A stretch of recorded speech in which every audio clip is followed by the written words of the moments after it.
dadyahow qaraabkiyo quudkaba u haystaa qaadkoo la boobiyo qowlkoo xumaado qoom kala kaxeeyo isku quba dadweynuhu dhabtii waad quracantay qowlkaygan dhegayso ma adaa qabkiyo qulunkiyo xumaantiyo qiimeeyo duliyada mise qayrkaaba diidiya qalbi kaa ilduufaad qaysa waanad bahayn qaraarkoo xumaadiyo aday qurux kula tahay qoyskoo halaagmaa qiyaastii habeenkii kowdaad qadaadkii qalfoofaha soo dhigan qoyskaaga dhinaciis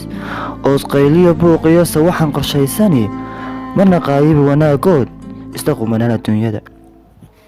qaadkaa waxlaayo qabiilnimada abuuro qoysaskana halleeyo isku dira quruumaha qaadkaa waxlaayo quful adag ku duuga